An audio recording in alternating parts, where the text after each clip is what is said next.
Next question. This is more related to spirituality, so this won't have that much controversy, I guess.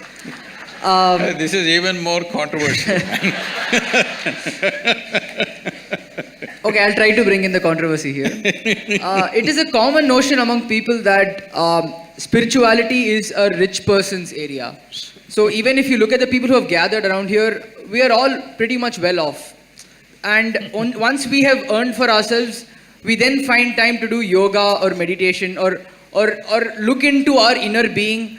But as we were discussed all throughout the whole discussion till now, there are, yes, you yourself have said that 500 million people are still malnourished, and there are so many people in this country who are daily wage workers who at that point of time, spirituality and learning of their inner being would not be the most important thing for them. Their most important thing would be feeding themselves and their children for the next meal. Really, you think so? You do one thing, you go to any so-called spiritual event in the country, will you see rural masses there or people like you in denims? Who will you see? So, don't make conclusions which are not even true. Are we trying to prove something or are we trying to look at truth? The truth of this nation is, we have kept our populations in extreme abject poverty. Nourishment is missing, leave anything else. Nourishment is missing. In spite of that, I must tell you this, people ask me these questions wherever I go in the world. Sadhguru, so many spiritual teachers and masters, so many great beings have come in India, but why are we so poor? Why is India so poor? Where is the spirituality? Well, you know this, 250 years ago we were the richest nation on the planet. Everybody wanted to come to India. Why do you think of Vasco da Gama or that Columbus who made that mistake? All these people set off in the oceans that they did not know, and over 100 expeditions in the ocean drowned. Nobody ever wrote about them, all right? Because nobody writes about people who drown in the oceans. So why was everybody in Europe trying to come to India? Because it was the most prosperous nation. Well, in 250 years we got cleaned up. We can't… well, somebody did it to us because we can't just blame them because it is also ourselves who allowed that thing to happen to ourselves. Now we are trying to build back, all right?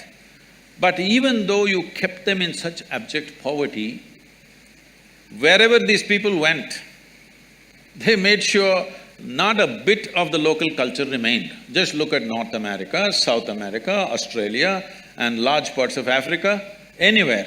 This one culture, after 1,000 years of invasions, we've still kept our culture and our spiritual process. Not for nothing.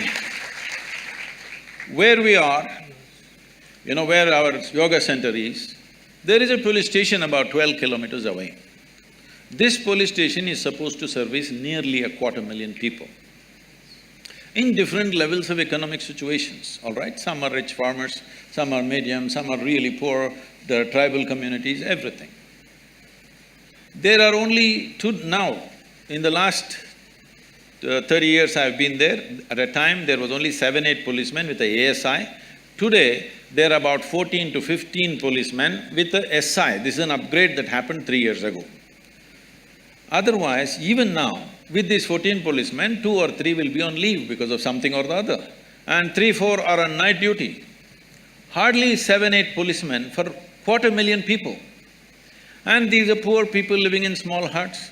People are driving in Mercedes cars up and down, but they never pounced on them, killed them and took what they have. It never happened. This is spirituality, if you've forgotten this. This is spirituality, you understand? Well, you don't stretch this too far. You don't take their spirituality too far. You have to settle what they need in their lives as quickly as possible, otherwise they won't hold for too long. But it is because of that spiritual process, we as a nation have survived in spite of all the abuse that's happened to us. And don't say rural masses don't have spirituality, they are the ones who are really on. Urban masses are losing it, isn't it? No, my question wasn't towards rural masses. Mine was like, for example, I'll just… poverty, right? Not poverty as such, but for people who are working every day, like for example, the maid in my house, for example, let's say she works in 5-6 different houses. She probably is able to make 4,000, 5,000 a month. And at that point of time, she would try to, the most important thing going in her mind would be educating her children, probably feeding herself. I am saying that they do deserve to have the self-awareness and the spirituality, but how will we do it? If you do not know this, 70% of our work is in rural India, where the poorest of the poor are, okay? Poorest of the poor are in rural India, 70% of our work is in rural India, and it's free. It's free of cost. You walk with me in Tamil Nadu, you go into a village, the entire village will gather. Not for money, not for something else, because they know there is some tools of transformation which they can make use of.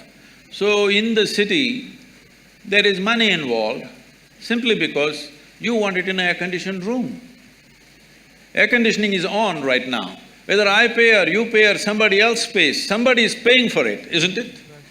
If you don't understand this, you have no sense of economy. That's the biggest problem in the country. People have no sense of economy, so they're always asking for welfare schemes. Give me this, give me that. But whether I pay or you pay, somebody is paying, isn't it? If what is paid is not accounted for, it's not going to work. This is the reason why we are poor, because we are not conducting our economics properly. Now, spiritual process is about inner strength, especially if you are going through hardships. Inner strength is most important or no? That is the time to remove it. Is it there for the rural masses? Definitely there. Much more.